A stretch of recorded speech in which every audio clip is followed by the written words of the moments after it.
You're on Medicare right now, and the question is, should you pick up Medicare Part D? Well, the answer is yes. Here's the deal with Medicare Part D. You have to sign. See, there's two ways to do this. You either sign up right away as soon as you're qualified for the Medicare. Okay, as soon as you're qualified for Medicare, you pick one of the prescription drug programs that's offered under Medicare Part D, and there are like, I don't know, 500,000 of them, a lot of them. And it's important, and they've got websites, and, if you go to Walmart, you'll see there's a kiosk there where they can, a little station where you can compare. I mean, that's one of the cool things, it seems to me, about this whole private enterprise thing is there's a lot of outreach on the part of the healthcare insurance companies, for these drug plans and whatnot. There's an awful lot of outreach. There's a lot of information that you can get that helps you compare which plan works best for you.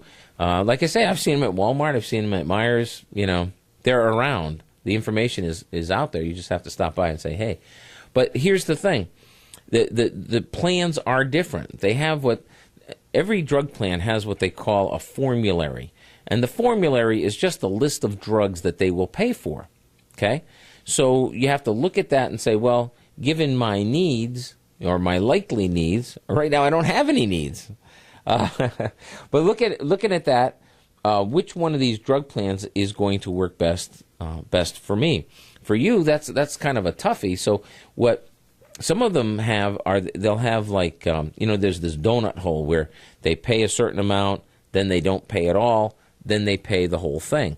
That's just the basic requirement. You've got some of these plans where there is no donut hole, but you have to pay a deductible all the way through, up to a certain point. So when you're looking at it, I guess what I would suggest that you do is look for one that doesn't have the donut hole, but that you don't, but that is a lower cost. There are some of these which, are lower, there's higher premiums, there's lower premiums. Obviously, you don't need a deluxe plan, but you need to get a plan because if you don't have one, then every month that goes by where you haven't signed up for a plan, when you eventually join, you're going to have to pay more.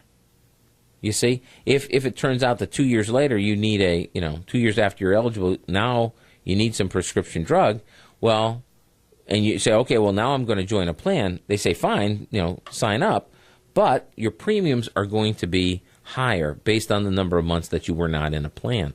Now, there's an exception where you don't have to pay the additional premium if you're low income, that kind of thing, of course, but also if you're already covered in what they call a creditable plan. So if you're working for a company that offers retirees a prescription drug plan and it meets certain basic requirements, then you don't have to give up that plan to join a Medicare Part D. You can keep your current insurance, and then later on, if you decide to switch over, there won't be a penalty. And frankly, most of our clients, if you have a private plan, most of them are the sort of thing where we say stick with it.